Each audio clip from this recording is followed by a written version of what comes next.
Good morning from New York. I'm Chris Hayes. Along with me today, we have Democratic Congressman Steve Cohen of Tennessee, Reihan Salam, columnist for The Daily, MSNBC contributor Melissa Harris Perry, also of Tulane University and The Nation magazine, and Bob Herbert, formerly of The New York Times, now at the progressive think tank Demos. All right, so if you were watching one of the other cable news channels this morning, you might see a doomsday clock on the screen counting down the hours, minutes, and seconds until the much ballyhooed super committee blows their deadline.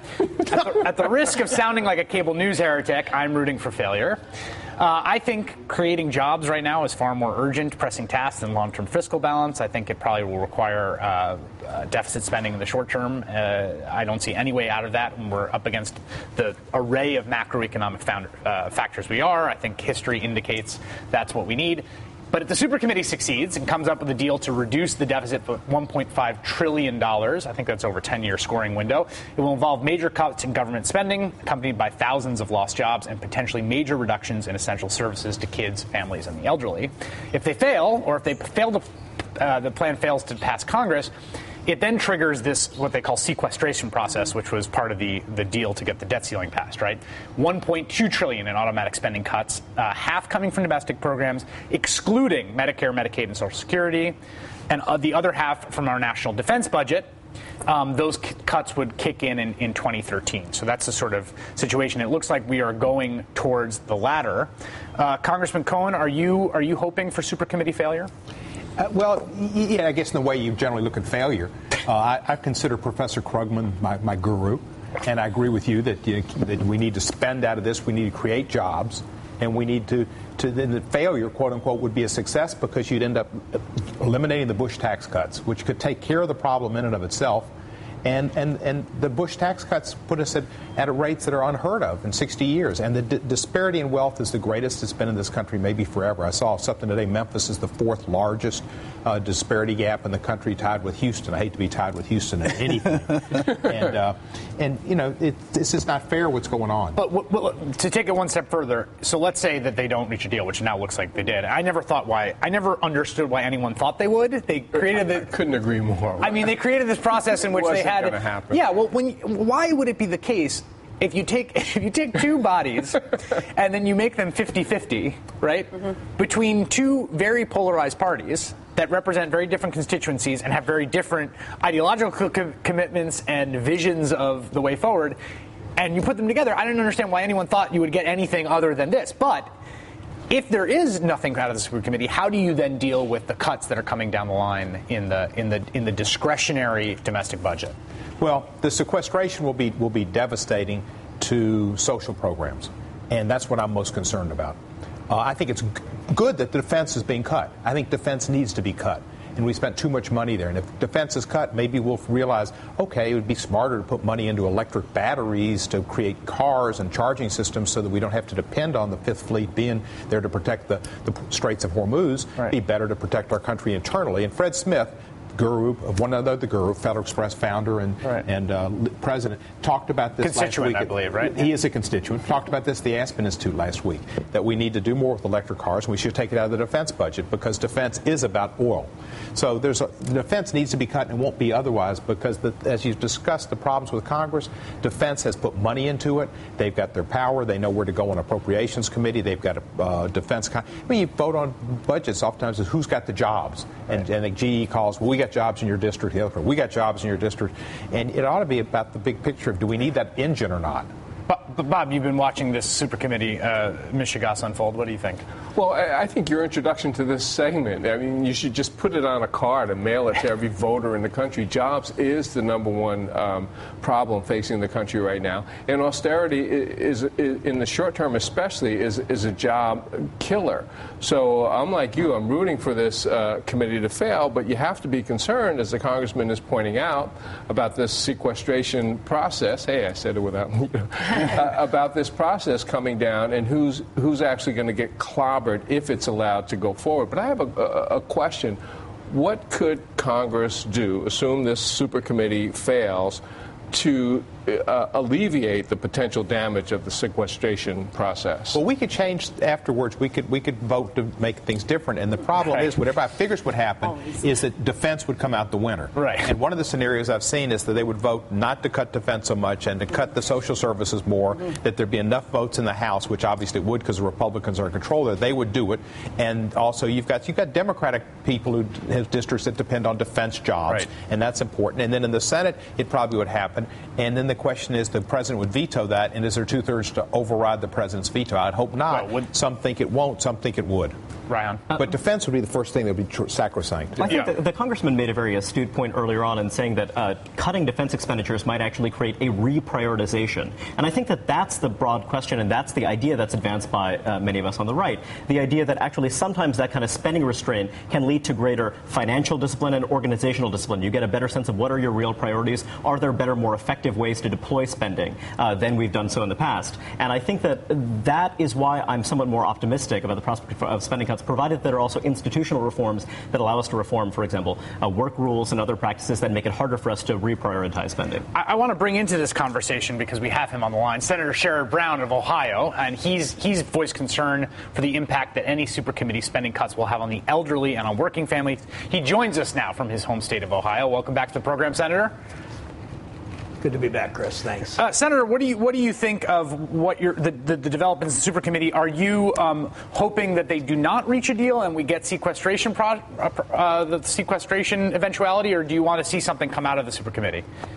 Well, I'd like to see a deal, but I can't imagine that the Republicans who have signed their vote away, signed their ability to think in some sense away to Grover Norquist, that will ever come to a deal on any significant kinds of revenues and any significant defense cuts and any fairness in what they do with Social Security and Medicare and Medicaid. So I'm not optimistic that it will be any kind of a deal that would work frankly, for a majority of the Senate. I mean, as Steve said, the House is another ball game there. And I think that, and there are some other things floating around in this supercommittee. One of the things that there seemed to be overwhelming Republican support for, and I hope not, but perhaps a few Democrats, is to change the cost of living adjustment, to change the CPI and ratchet it downward, doing something called chain CPI instead of capturing a fairer CPI than we've said. As you know, seniors haven't had a cost of living increase. They got one this year, 3.5%. Hadn't had one for 2 years, and that's because when the government calculates a consumer price index, they don't weigh health care costs that affect seniors, obviously is a much bigger part of their income than it does someone in his 30s or in her 40s. So they're going the wrong way on many issues. That would be one of them. That's what makes me pessimistic and what makes me think that likely this will move forward into sequestration. And as Congressman Cohen pointed out, what can happen then? You talked about Republicans' desire not to increase taxes. The last reported plan, we have a graphic here set up that gives you a sense of what the sort of composition of what Republicans proposed as reported to the supercommittee. It's a pie chart we've put together. No, it's not that. That's projected government spending. But that we'll talk about in a second. This is a pie chart I want to show you of the composition of the GOP debt plan, and it only contains, there we go, 99.5% of the plan was spending cuts and other revenue from things like selling spectrum and selling things. 0.5% of the plan, that little green sliver there, was actually new taxes. That gives you a sense of the composition of what they want. Senator, well, that would be considered fair and balanced, then, right? Well, Senator, do you think that that Democrats have not been forthright enough in their rhetoric about taxes? Do you think that part of the issue here is that Democrats are in such a defensive crouch that they have a hard time making an affirmative case for taxes? Well, I think Democrats are in a defensive crouch generally too often, and I think that voters respond to us. Voters respond to us when we make the contrast, as many of us have that have run as progressives in states that are considered swing states, and you make that case as a progressive. You make that contrast, whether it's the Iraq War, whether it's Medicare, whether it's taxes, whether it's defense. and voters rally around. I think you saw that with issue 2 in Ohio, when nobody thought we'd win by 22 points, when the radical takeover of the legislature and the governor repealed collective bargaining rights. They'd gone after women's rights and voter rights, and in Washington we see what's happening with taxes. And the more the Democrats make that contrast, I think the better we do. Senator Sherrod Brown from Ohio, I want you to stay right where you are, and we're going to continue this discussion with. We have representatives from each of the houses of Congress here today on the program, which is a treat. We're going to talk more about it right after this. Thanks.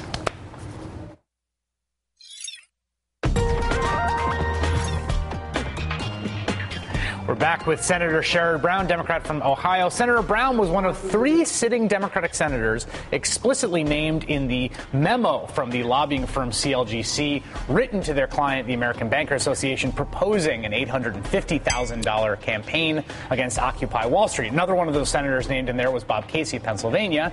Senator Casey's office had this comment on the report. They told us Senator Casey is not surprised that big bank lobbyists are once again trying to use their money and influence to protect the wealthiest few at the expense of hardworking Pennsylvanians. Senator Brown, I wanted to see if you had any reaction. Well, first, congratulations on breaking that story. I was out and about in Columbus last night. My wife Connie and I were in, and we heard a real buzz about this story and how the good journalism in getting this memo. Apparently, the consulting group that made the proposal, the American Bankers Association, has a lot of connections with John Boehner's office. I guess that shouldn't surprise us at all. But I think the important issue there is it's clear that the 99% group on Occupy Wall Street has really tapped into a real fear and concern and anxiety in this country. And they have said more persuasively, regardless of what exactly happens on the streets, they have said more persuasively than anybody how big a deal it is, how terrible and troublesome it is for the country that we have this huge gap, and the middle class is shrinking. A very small number of people are getting wealthier and wealthier. People are falling out of the middle class.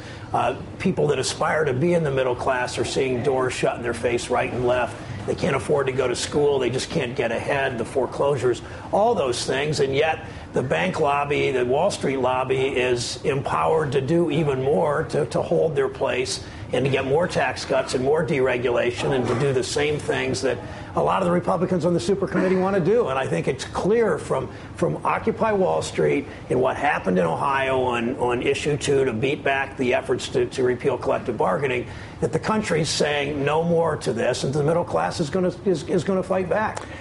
Do you see this coming election being fundamentally framed as a referendum in those terms? Is that what you think? Is that the strategy that you're going to be pursuing as you face re-election? Do you think that's going to be the strategy broadly pursued by your colleagues in the Democratic Party? Yeah, I think it ultimately comes down this year, as it does in most elections, although not nearly enough of my colleagues articulate it this way, I think, is whose side are you on? Are you on the side of the Wall Street bankers? Or are you on the side of Main Street? Are you on the side of the insurance companies that would like to privatize Medicare? Or are you on the side of Medicare beneficiaries that didn't get a cost of living adjustment for 2 years? I think that you make those contrasts and you ultimately point out whose side are you on, and that's really the fear that John Boehner and Mitt Romney. Mitt Romney immediately said it was class warfare when he was first asked about Occupy Wall Street. The class warfare in this country has been from the elite aimed at the middle class. They commit class warfare every day in Congress, and every day as they outsource jobs, and every day as they try to privatize Social Security. We just point out that they're committing class warfare, and they accuse us of class warfare. And I don't want class warfare. I just want the middle class to have a fighting chance. And that means to tell the 1% to back off when they ask for more tax cuts and more deregulation and more privatization of public functions like Social Security and Medicare and many of the things that the states do. Senator Brown, Bob Herbert here wanted to ask you a question. Hi, Senator. I'll ask you the same thing I asked Congressman Cohen. If the super committee fails, what do you see unfolding in the Senate after that? Yeah, I heard part of Steve's answer to that question. I think that, clearly John McCain's already said this, and others will fight any cuts in defense spending. I think when you look at what we've done in defense and the increases in the last 10 years during the Bush years, and when it's important I think we need to accelerate our withdrawal from Afghanistan and Iraq. We shouldn't be spending the kind of money there. I'm concerned about the president's move into Australia. I don't know enough yet to question that as directly as I might, because I don't know what he's doing with moving troops around yet. I don't think any of that's determined. And I think the defense establishment can absorb some significant cuts. I appreciated the comments that Steve Cohen's constituent Fred Smith said that we should be using some of the defense establishment, some of the defense dollars to do things like batteries and some other kinds of advancements. And the Defense Department over the years does create a lot of jobs, but $1 billion in defense spending versus $1 billion for teachers and police officers is not really much of a comparison. Senator, you mentioned Senator John McCain, and we have a little bit of sound of him, because I think this to me is sort of the heart of the issue. The idea here, just so everyone's tracking this, was that Congress was going to, like Ulysses, tie itself to the mast, right? And then that would force it to make a decision. And immediately, as we saw the super committee start to break down, people coming out saying, well, we could just untie ourselves from the mast. This is John McCain saying, I'm going to move forward. Here he is talking about defense spending. My reaction is that if there's a failure on the part of the super committee, that we will be amongst the first on the floor to nullify that provision. The Congress is not bound by this. It's something we passed. We can reverse it. As far as I'm concerned, I will fight any additional cuts in defense spending. This does feel a little like Lucy in the football. I mean, why did we go through this whole thing? I mean, I guess my question is to you, Congressman Cohen, and to you, Senator. People say, well, the sequestration process is going to kick in, and it's going to require the president will veto it if it doesn't have the cuts. But they're going to come at Democrats with everything they have about cutting defense spending, and that has been a very persuasive and politically potent argument through the years. If it weren't, we wouldn't have the defense spending we have now. So if it's put back on the table once the super committee process fails, what is to ensure that we're not just going to see everybody cave and run to the House floor and Senate floor to vote to get rid of these defense cuts? Well, there's no question that defense seats, like an American, you salute and strong. And John McCain, I'm sure, feels that way as a pilot and a hero. Right. But at the same time, there's a lot of defense contractors in Arizona. Right. And so there's a lot of jobs, and there's a lot of money, and there's a lot of influence, and they have that spread throughout the nation, and it makes it difficult. I'm going to be against maybe it's because we don't have it in Memphis, right. But I just think we fundamentally don't need to be known around the world as a defense company. We're an army. We should be known for innovation. We should be known for other things, and we're falling behind in so many areas. And innovation is one of the areas we're falling behind. Creating jobs with green jobs, we're letting the Chinese beat us. Our infrastructure is falling apart. Infrastructure creates jobs. Melissa. But Chris, you've asked this question in two different ways, and also to the senator here. I mean, one was a policy question you asked us initially. Do you want the super committee to fail because we might end up with better policy outcomes? But then you asked a political question, both just now and earlier to the senator, about is this going to be the framework for the 2012 elections? And with all due respect, the framework of the 2012 elections is going to be the presidential election. Right. And so I suppose my question to both the congressman and the senator is, look, this is going to be about whether or not President Obama is going to be seen as the leader of this party, whether or not he's going to be seen as having strong support, and whether or not you guys are going to help to give him the coattails necessary to actually get back in and to potentially keep and hold a Democratic Senate and maybe some gains in the House. And so I'm wondering what that relationship is at this moment, going into 2012, thinking about the potential failure of the Senator, please. Yeah, I think a couple of things temper the question, the original question of what happens with defense spending during sequestration and McCain's comments. Number one, this president has taken off the table the Democrats are weak on defense argument when considering what he's done in the war on terror. He did things that in Libya, he's done obviously with Osama bin Laden, he's done things that George Bush, who talked a lot tougher but carried a pretty small stick when you get right down to it. He's done things that his predecessors did, and so I think Democrats, just by definition now, because of the White House, have much more credibility on defense, and it doesn't mean you have to spend and spend and spend and spend to do it. The second thing out there, the second thing sort of at the end of the line here is While McCain says he's going to change this before January 2013 when sequestration goes into effect if the super committee fails, don't forget that same date is when the Bush tax cuts expire. So they're going to try to play it both ways. They're going to try to continue the Bush tax cuts for the rich and eliminate the defense cuts. And John McCain ain't going to get it both ways. Senator Sherrod Brown, Democrat of Ohio, second time on Up. We really appreciate you getting up early on Sunday morning and joining us. Thanks a lot. Thank you again for breaking the Occupy Wall Street story. That was really important. Appreciate it, Senator. Thank you so much. We will be right back after this.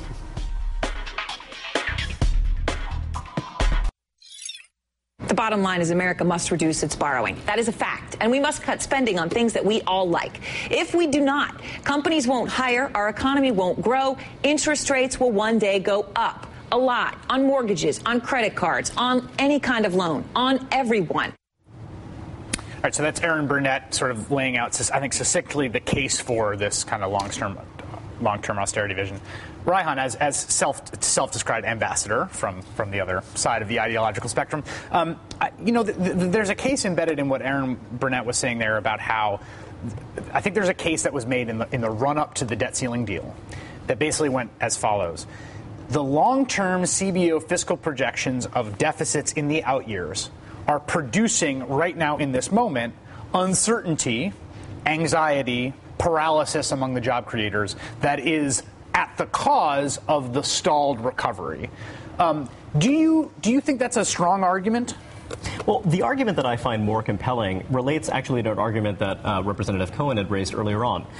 When he was talking about defense expenditures, he mentioned that, look, these guys are very pervasively spread. They have a lot of facilities in a lot of different congressional districts. And that creates a dynamic in which we tend to spend more and more. There's an upward ratchet. And also, they've kind of deployed their resources effectively to make themselves a very strong political coalition. Now, I would argue that if you look, for example, at medical providers, you see an even more pervasive political coalition in which you have situations where we say, okay, we're going to cut X amount of spending on sort of medical needs, et cetera. Now, that is interpreted through the political process as you're attacking people who want medical care rather than saying, well, let's raise some questions about medical providers, wages for physicians, the cost of training physicians, among other things. That reflects this variety of guild rules and other protections that government exacerbates. So I'd say that regardless of what you say about overall spending levels, the question is the structure working? And when people say we're going to make cuts, well, where's the wedge? Is it partly medical providers that are extracting, and sometimes it's explicitly extracting in the form of profits, but other times it's extracting in the form of profits that are not visible in the form of feather bedding, that is employing more people than you need for a given function, and also just kind of employees who are capturing rents? There's a distinction that you bring up there between particularly Medicare, between the provider side and the citizen side, right? The recipient side, and that's actually something. The recipient cares about getting high quality medical care rather than about how much these people are extracting. Right, and I think there was a distinction made, and my understanding is that in the sequestration process there are cuts to providers, right? That is part of the sequestration process. Am I wrong about that? Oh, no, that is true, but of course that's a kind of very hard thing to kind of. Right, yeah. and you raise what is essentially the central question, which I think we end up talking around. I think the long-term austerity conversation gets made in these very moralistic terms. America has lost its virtue, it's lost its sort of prudence, it's lost its ability to restrain itself. It is kind of gorged, and now is the time to purge, right? That's the moral language we use to talk about austerity. The long-term problem in the budget is one thing. It is healthcare costs. It is rising healthcare costs. Here's a great chart put together by the Bipartisan Policy Council that shows what the sources of our long-term fiscal challenges are, and there you go. It's Social Security is not the problem. Discretionary spending is not the problem. Rising healthcare costs are the problem. And the Democrats dealt with that in passing the health care bill. The health care bill will reduce long-term health care costs, and it's the first time Democrats have dealt with the deficit before. We dealt with it with President Clinton. It was a great victory. All Democrats balanced the budget or put the budget on the way to being balanced in 1993. And then we dealt with it with the health care. The Republicans have never done anything really to try to balance the budget. They've had two wars off of a budget, Afghanistan and Iraq. They put these Bush tax cuts in effect. That's the reason we've got this great deficit. And it's kind of like, when they, Let's also remember Medicare Part D, which that's Doge Bush. Yes, and Tim Carney in the Washington Examiner did great reporting on Newt Gingrich actually lobbying for, or at least calling around Capitol Hill and pushing for Medicare Part D, which was not paid for at all, which was just a new entitlement for seniors. We're seeing some bipartisan support. Oh, sure. The Democratic proposal was more expensive. Yes, the Democrats support it, sure. The great story about the child who kills his parents and then has the chutzpah to say, but I'm an orphan and feel sorry for me. That's the Republicans saying, look at the deficit. They caused the deficit, and they're forgetting all about it. That's chutzpah. But I might disagree a little bit about whether we've dealt with healthcare costs with the president's healthcare reform plan. Thank you, sir. And healthcare costs are obviously an important issue, long-term deficits. But also, we're talking like we're in fantasy land somewhere. At some point, you're going to have to raise taxes. You have to raise revenues. At some point, you're going to have to stop fighting these endless, unfunded wars if you're going to get a handle on budget deficits.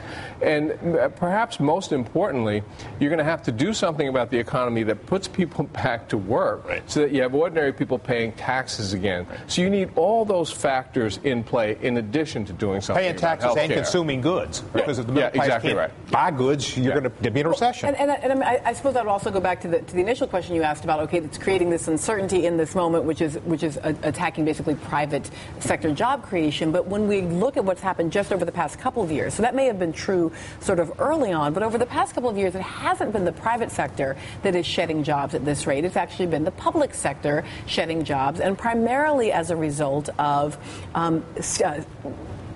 not so much federal policy, although that's critically part of it. The absence of federal help. But the absence of federal help to states and localities. And so what you see is often Republican, but not exclusively Republican governors that are shedding these public sector jobs over the course of the past years. And so, it does go to the fact that we exist in a consumption economy. When we talk about the middle class, all of that, those are government workers. But a government worker is someone who brings you your mail and teaches your kid and, puts out your fire. Right. Reihan wants to respond to that. I'm going to let him do just that after we take this break.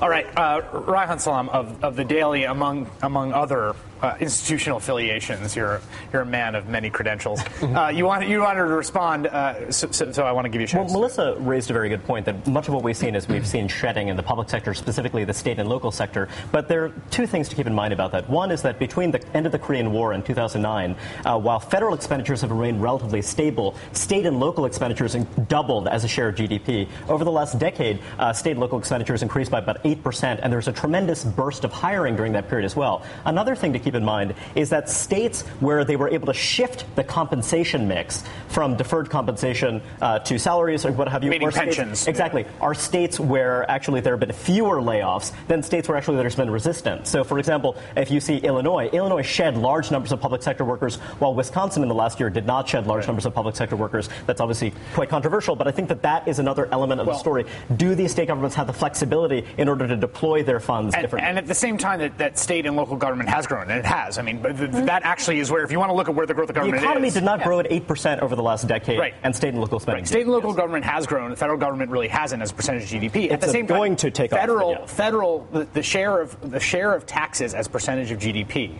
at the federal level is the lowest level it's been since the 1950s. So it's tied to the business cycle. But part of that growth in state and local was about the unfunded mandates of federal government to states and localities under the guise of a Republican notion of localism, right? This idea that local people know better. Unfunded mandates were also opposed by many conservatives as well, and I think that certainly that evolution is a complex one. But a lot of it's also a desire for smaller class sizes and many other things that I think are kind of widely shared across the political spectrum, wrongly in my view. But yes. And yet, I suspect that, as we're sort of looking at for example, the Medicare costs and the effect that's going to have on states and localities, I think part of what's going to happen, and it's undoubtedly going to happen because the Supreme Court is going to reassess under the U.S. Commerce Clause this question of the health care reform individual mandate. And whatever else it does, it is going to lead us to have a conversation about the appropriate relationship between the various levels of government. There is no other way for this to happen happen. And I keep calling it the personhood amendment possibility, because so much of, for example, civil rights law, of our sex registration, all of that happens under an assumption about what the federal government can and cannot ask localities and states to do. Right. Absolutely. And this balance of power between state and federal government is a big question. All up for play right now. Yeah. Do you think that the politics of this moment, it seems to me that one of the things that characterizes the politics moment, we're talking about the politics of a moment of austerity, but also a moment of low growth and shrinking pie, that there's a sort of different tenor to that politics. They're more brutal, they're more zero sum. Do you feel that in Congress? Well, I think you've got to have concern for people that are not participating in the American dream. You've got the upper 1%, the Dow's over 12,000. The Dow doesn't affect most people in my district. They need jobs. They need help with public education. They need help with public health. The disparity has grown over the last 10, 15 years, and that's when you've had more emphasis on local governments having to deal with these issues. And so it's come back, corrections, all the different issues, second chance. You mentioned people that don't have jobs. We need to get second chance opportunities, but we're not doing enough with that. But there's so much more at the street level that needs to be done. But let me ask you this question. Yes, I think, well, I'll speak for myself. We need jobs desperately. I mean, the employment crisis is as profound and debilitating and grinding and miserable as certainly we've seen in my lifetime, and I think since the Great Depression. I think at this point, the tenor, the characteristics of this employment crisis are the worst since the Great Depression. But when you think about waking up every day and going to the United States Capitol, it doesn't seem like anything's going to happen in the next 12 months. I mean, I just can't see a way forward to alleviate the jobs crisis. I don't think it's going to happen because Mitch McConnell said our main job is to defeat President Obama. And that's what the Republicans have done in the last 2 years, is to do things to not help the economy, not help the American people, not, even though they read the Constitution of the first week, not to care about the public interest. Okay, so I want to just press you on this. I think there's two theories of Republican opposition to, say, the American Jobs Act. The good faith theory is that they think it's bad legislation that won't work. The bad faith theory is that they think it's legislation that will work and they don't want it to work because that would lead to President Obama's reelection. Which of those do you subscribe to? Well, I mean, it could go either way, and depending on the Republican, they could look at it either way. But it's funded by taxing the upper 1%, the tax on millionaires, and they don't want to tax millionaires. Their whole game is to keep the wealthy. I'm rich as hell, and I'm not going to take it anymore. That's where they're at. It's the hospital. It's part two. It's good. Bob Herbert, I cut you off. Well, I agree with Chris. I don't think anything's going to happen over the next 12 months, but I would make the timeline even longer than that. And I think the implications are pretty profound because the jobs crisis is as serious as you say. If we continue the way we're going, you're going to have an increase in the inequality that people are finally beginning to talk about. But more important than that is there's going to be a destabilizing aspect to the society, which I think we're already beginning to see. And we're not addressing it at all. You're not addressing it. And that conference they had in Iowa, that little group that was all concerned about social issues, and they said, marriage is falling apart and this is terrible and terrible. Well, part of the reason people aren't saying it's because of jobs. That's exactly right. If you don't have a job, you're less likely to have, and they didn't bring that up at all. Jobs weren't part of it. You're starting to see in rural areas and in Rust Belt communities and in some of the older suburbs many of the problems that we've long associated with the inner cities in the United States. I should know one statistic, which was in the New York Times today. The census has computed these new poverty numbers. We talked about them yesterday, and the new poverty numbers, which give a more accurate picture of poverty, they're good news at the level of extreme poverty, which is there's less people in extreme poverty than the old number said because it didn't take into account government transfers, but there are far more people at the near poverty level, and as many as 100 million in the sort of near poverty. That's a third of every American. Melissa? Yeah, I just want to, so the only danger that we have, or an important danger I think we have when we make the claim that the issue is about making sure that President Obama is not reelected, which in many ways I'm very suspicious that, in fact, that sort of second scenario is true. They think it's good and they just don't want him to get reelected. My only anxiety about that is then it assumes, well, as much as we like President Obama, we're just going to have to let him go, because if we shed President Obama, then they'll bring in President Romney, President Gingrich, and because they'll all be on the same side and they do recognize that this is good policy, they'll go ahead and pass it. And so even though it'll be bad for the Democratic Party and maybe bad for President Obama, Obama, it'll be good for all of us. And I just really want to caution us against even implying that if we just get rid of President Obama, then the Republicans will be able to breathe a deep sigh of relief and they'll make jobs. I think that's... I agree with you. I agree with you on that. Okay, what you should know for the news week ahead, coming up next.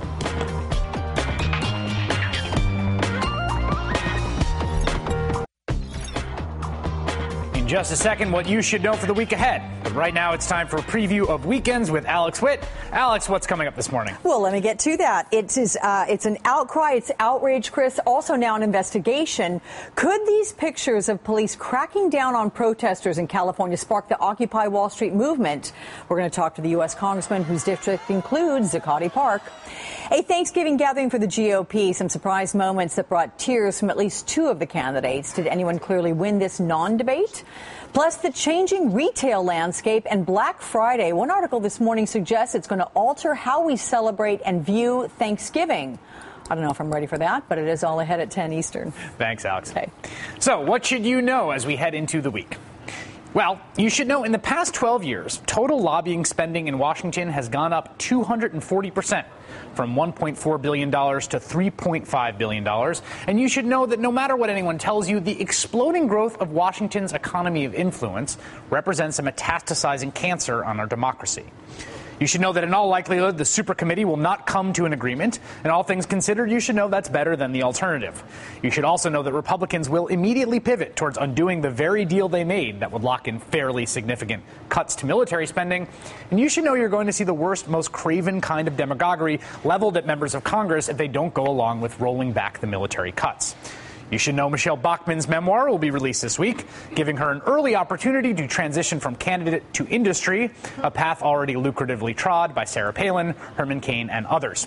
While banksters continue to go unpunished and unprosecuted, those worrying about the vigor of American justice should know about the story of Anita McLemore. A federal judge in Mississippi sentenced the mother of two to 3 years in federal prison for the grave crime of lying on a federal application for food stamps. McLemore had been previously convicted of drug offenses, which made her ineligible for food stamps, but she lied about this fact on her application so she could feed her children. You should know the total cost of this fraud was $4,367, and you should know she has paid it back in its entirety, but that will not spare her from 3 years in prison. You should know the National Press Club has a funny definition of journalism. After journalist Sam Husseini asked Saudi Prince Turki a tough question about his kingdom's autocratic, misogynistic record, Husseini received a letter from the club suspending his membership for 2 weeks for violating their house rule against, quote, boisterous, unseemly conduct. And you should know that if the rest of our press showed the same spirit of boisterous unseemliness, we would likely be in much better shape as a country. You should know that a week after police used their batons to beat nonviolent student protesters at UC Berkeley, confiscating their tents from in front of Sproul Hall, some enterprising students found a way around the university's prohibitions on Occupy Cal. In up fashion, they used balloons to float their tents over Sproul Hall. You should know ingenuity is probably Occupy's greatest asset. And finally, as we approach Thanksgiving, you should know how genuinely and profoundly thankful I am that you take time to watch our program. All of us here at UP are grateful for your viewership, and that especially extends to conservatives on Twitter who can't stand anything we say, but watch anyway. Happy Thanksgiving. My guests are going to come back and tell us what they think we should know this week, right after this.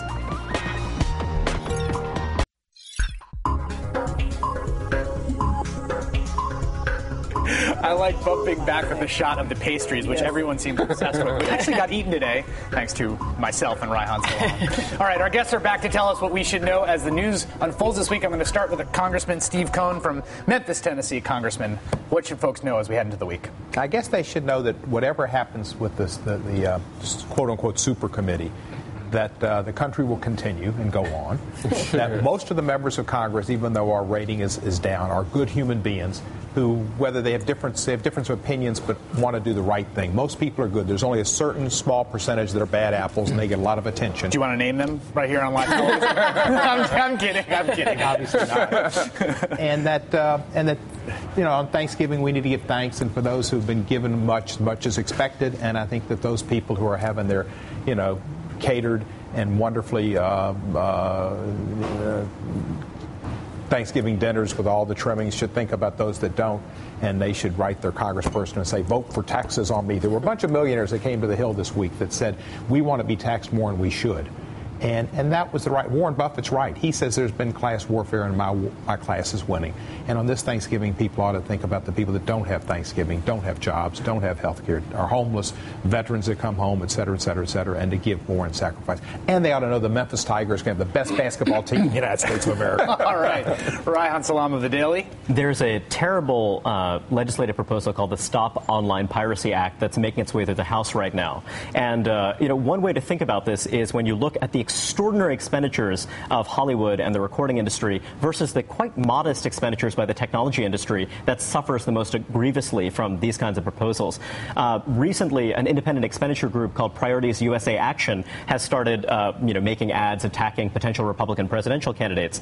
It's a group that's raised $3 million, $2 million of which come from the pockets of Jeffrey Katzenberg, the renowned Hollywood producer. And so it's a way in which these guys have captured both political coalitions. Fortunately, a coalition of right of center and left of center groups is trying to fight the Stop Online Piracy Act. And that's very good news. The other thing I'd mention is that I recently had the pleasure of finishing the most intelligent and keenly observed novel of the past year, which hasn't made it onto nearly enough top 10 lists, called Open City by Teju Cole. I recommend it strongly to everyone who is inclined to read fiction. That's great. We should do more reading recommendations on the show. I should just so people are clear, Priorities USA is a democratically aligned independent group. They are not two White House veterans, right? But they are not actually doing anything on the Stop Online Piracy Act. Just so people are clear, that's not their brief. Melissa Harris Perry. Yeah. So I think as we're at our Thanksgiving tables and as we're thinking about sort of our sets of values, we should remember that a nation's values are always very clear in our tax code. It is the single most important collective way that we measure what our values are.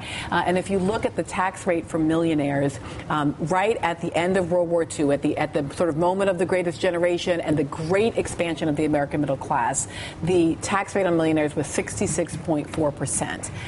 Democrat and Republican presidents and Congresses have been cutting that, and it is now at about 30%. And so what we see now with this shrinking middle class and with a glance at our own tax code is that there has been an enormous shift in American priorities over the course of the past 60 years away from an expansion of the middle class. Bob Herbert. We've known for a long time that the middle class has been squeezed. Now we're getting census data documenting that the middle class is actually shrinking. There are fewer and fewer people living in middle-class neighborhoods, and as you touched on earlier, now we've got reports that there are more and more people in the near-poor category. So between the poor and the near-poor, that covers about 1/3 of all Americans. Yeah, 100 million people, as we said before. Mm-hmm. This is a running story on Up with Chris Hayes. We're sort of obsessed with these new census poverty numbers. Yeah. But it gives really a striking picture of where we are, particularly as the Great Recession continues to grind on and continues to create tremendous misery broadly, but intensely